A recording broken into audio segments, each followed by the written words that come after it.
Welcome to Telugu focus TV. నేను మీ Srinivas Reddy. Aadhaar card ఉన్నవారికి కొత్త రూల్స్. ఇక ఆ కొత్త రూల్స్ ఏంటి? ఒకేసారి 3 మార్పులు చేసింది. అవి ఏంటి అనేది కూడా మనం తప్పనిసరిగా తెలుసుకోవాలి. ప్రతి ఒక్కరు కూడా ఆధార్ కార్డు ఈరోజు తప్పనిసరి కాబట్టి ప్రతి ఒక్కరూ దీనికి సంబంధించి ఈ వీడియోని చూడండి. పూర్తిగా తెలుసుకున్న తర్వాత మన బంధుమిత్రులకు కూడా షేర్ చేయండి. ఇక భారతదేశం విశిష్ట గుర్తింపు ప్రాధికార సంస్థ ఇక్కడ ఆధార్ కార్డు అంటే ఆధార్ కార్డు నమోదు మరియు అప్డేట్లో 3 మార్పులు తీసుకొచ్చింది.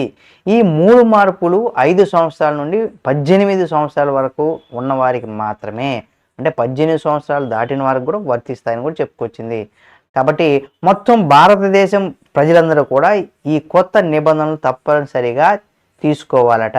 ఆధార్ కార్డు ఎన్రోల్మెంట్ సంబంధించి అంటే ఆధార్ కార్డు అప్డేటు చేసేటప్పుడు అందుకు అడిగేటువంటి గుర్తింపు రుజువు అంటే ప్రూఫ్ ఆఫ్ ఐడెంటిటీ, అలాగే చిరునామా రుజువు అంటే ప్రూఫ్ ఆఫ్ అడ్రస్ సంబంధించి రుజువు. ఇక ప్రూఫ్ ఆఫ్ రిలేషన్ అంటే రిలేషన్షిప్ అంటే పుట్టిన వారికి పుట్టిన తేదీ ప్రూఫ్ రుజువు, అంటే అదొకటి. రిలేషన్షిప్ అంటే అది తండ్రి భర్త అనే దానికి సంబంధించి. ఇక పుట్టిన తేదీ సంబంధించి అంటే proof of date of birth. ఈ మార్పులు వచ్చాయి. ఇందులో అంగీకరించబడినటువంటి పత్రాల వివరాలు ఇక్కడ మీకు చెప్తాను. తప్పనిసరిగా ప్రతి ఒక్కరు కూడా గుర్తుపెట్టుకోండి. అయితే భారత విశిష్ట గుర్తింపు ప్రాధికార సంస్థ అంటే unique identification authority of India అని అంటారన్నమాట దీన్ని. అంటే యుఐఏఐ అనమాట. యుఐడిఏఐ అంటే దీన్ని 3 విభాగాలుగా విభజించింది. అంటే 5 నుండి 18 సంవత్సరాల వయసు ఉన్న వారికి కావాల్సినటువంటి పత్రాల జాబితా, అంటే 18 సంవత్సరాల నుండి అంతకంటే ఎక్కువ వయసు ఉన్న వారికి కావాల్సినటువంటి పత్రాల జాబితా, మరియు అన్ని వయసుల వారికి అప్డేట్ చేసుకోవడానికి కావాల్సినటువంటి పత్రాల జాబితా. ఈ 3 రకాలు తీసుకొచ్చింది. అంటే ఇక్కడ 5 నుండి మొదటిది ఏంటంటే 5 నుండి 18 సంవత్సరాల వయసు ఉన్న వారికి కనుక మనం చూసినట్లయితే వీళ్ళకి గుర్తింపు రుజువు అయితే ఉండాలి. అంటే భారతీయ పాస్పోర్టు, ఇక నివాస ధృవీకరణ పత్రం, అలాగే ఎస్టీ/ఎస్సీ ఓబీసీ సర్టిఫికెట్టు, అలాగే డిసిపిఓ సర్టిఫికెట్టు. ఈ సర్టిఫికెట్లు ట్రాన్స్జెండర్స్ అయితే ఐడి కార్డు అంగీకరించబడతాయి. చట్టపరమైనటువంటి సురక్షితమైనటువంటి పత్రాలు అంటే లీగల్ గ్రాడ్యుయేషన్స్ అంటే గ్రాడ్యుయేషన్షిప్ డాక్యుమెంట్స్ అంటే జనన ధృవీకరణ పత్రం అంగీకరించబడవు. కాబట్టి మీరు గుర్తుపెట్టుకోవాలి. మరొకసారి కూడా మీకు ఇది నంబర్ 1. మీకు 3 వాటిల్లో మనం కనుక నంబర్ 1 చూసినట్లయితే ఈ పత్రాలకు సంబంధించి అంటే భారతీయ అంటే గుర్తింపు రుజువు కోసం భారతీయ పాస్పోర్టు, అలాగే నివాస ధృవీకరణ పత్రం అంటే మేము ఇంట్లో ఉంటున్నాం అని చెప్పడానికి.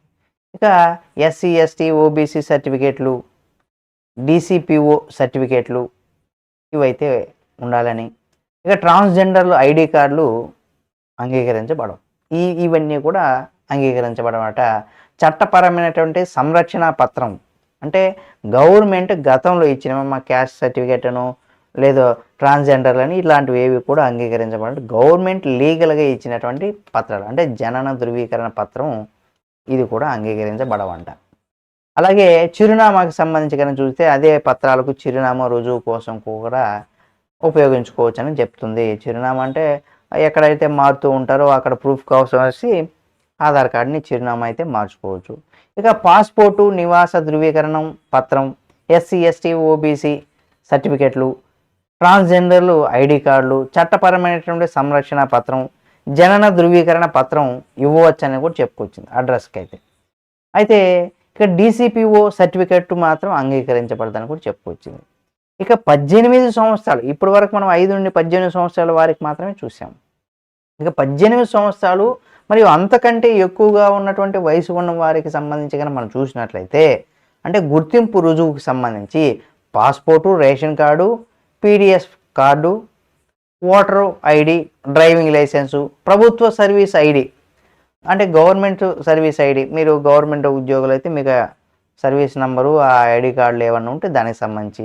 ఇక పెన్షనర్, అలాగే స్వాతంత్ర సమరయోధులు వాళ్ళ యొక్క ఐడి, అలాగే సిజిహెచ్ఎస్, అలాగే ఈసీజిఎస్, అలాగే ఈఎస్ఐసి, ఇవి ఏవైతే ఉంటాయి అంటే మెడి క్లైమ్స్ కార్డు, అలాగే యుఐడిఐ యుఐడిఏఐ అంటే ఆధార్కు సంబంధించి సర్టిఫికెట్, అంటే షెల్టర్ హోల్డర్, ఇది 100 రోజులు పని కార్డు ఇవ్వవచ్చు.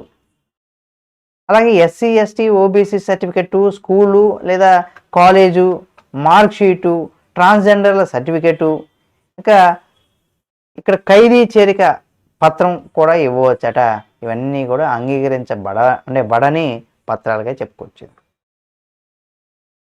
ఇవి ఇవ్వచ్చని చెప్పుకొచ్చింది. ఇక అంగీకరించబడని పత్రాలు కూడా ఉన్నాయి. ఇప్పటి వరకు చెప్పినవని అంగీకరిస్తుంది. ఇప్పుడు అంగీకరించబడనివి పత్రాలు ఏంటనగా చూస్తే 3 నెలలు విద్యుత్ బిల్లు రసీదు, 3 నెలలు నీటి పన్ను రసీదు, 3 నెలలు ఫోన్ బిల్లు లేదా బ్రాడ్బ్యాండ్ బిల్లు అమ్మకం, అంటే బ్రాడ్బ్యాండ్ బిల్లు, ఇక అమ్మకం, అద్దె, లీజు ఒప్పంద పత్రాలు, అలాగే గ్యాస్ బిల్లు, జీవిత మరియు ఆరోగ్య బీమా పత్రాలు మరియు జనన ధృవీకరణ పత్రం అనేది కూడా అంగీకరించబడవని కూడా చెప్పుకొచ్చింది. ఇవి ప్రూఫ్గా తీసుకోరు. ఇక రుజువు తీసుకునేటువంటి పేర్కొనేటువంటి పత్రాలు, ఈ పత్రాలన్నీ కూడా యాక్సెప్ట్ చేస్తారు.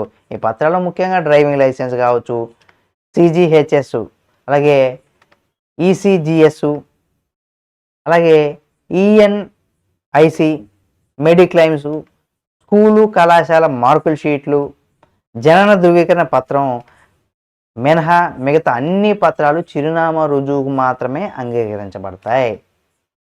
ఈ పత్రాలు కాకుండా మిగతా అన్నీ కూడా అడ్రస్ ప్రూఫ్ ఉపయోగపడతాయి. ఇక పుట్టిన తేదీ రుజువుకు సంబంధించి పైన పేర్కొన్నటువంటివన్నీ కూడా మనం ముందు చూసాం, ఒక్కొక్క దానికి ఏమేమి అంగీకరిస్తారని కూడా. అదే డేట్ ఆఫ్ బర్త్ ప్రూఫ్ కోసం పాస్పోర్టు, ప్రభుత్వ సర్వీస్ ఐడి, పెన్షనరు లేదా స్వాతంత్ర సమరయోధుల యొక్క ఐడి, స్కూలు కళాశాల మార్క్ షీటు, ట్రాన్స్జెండర్లు అయితే సర్టిఫికెటు, జనన ధృవీకరణ పత్రం మినహా వేరే పత్రాలు ఏవి కూడా అంగీకరించబడవు. ఇది కూడా మీరు గుర్తుపెట్టుకోవాలి డేట్ ఆఫ్ బర్త్కి సంబంధించి.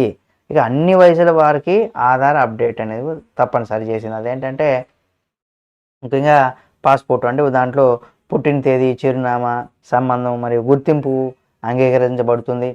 ఇక రేషన్ కార్డు అనేది కూడా గుర్తింపు రుజువుకి, చిరునామాకి రుజువుకి, ఒక సంబంధానికి సంబంధించి రుజువుగా కూడా దీన్ని వినియోగించుకోవచ్చు. ఇక పుట్టిన తేదీ రుజువుకు సంబంధించి ఉపయోగించలేదు కాబట్టి ఇది స్కూలు కళాశాల మార్క్ షీటు పుట్టిన తేదీకి ఉపయోగించుకోవచ్చు. ఈ 3 మార్పులు ఏవైతే ఉన్నాయో 100% ప్రతి ఒక్క భారతీయులు, ప్రతి ఒక్కరు కూడా ఆధార్కి సంబంధించి ఈ 3 అప్డేట్స్ అయితే మీరు తప్పనిసరిగా చేసుకోవాలి.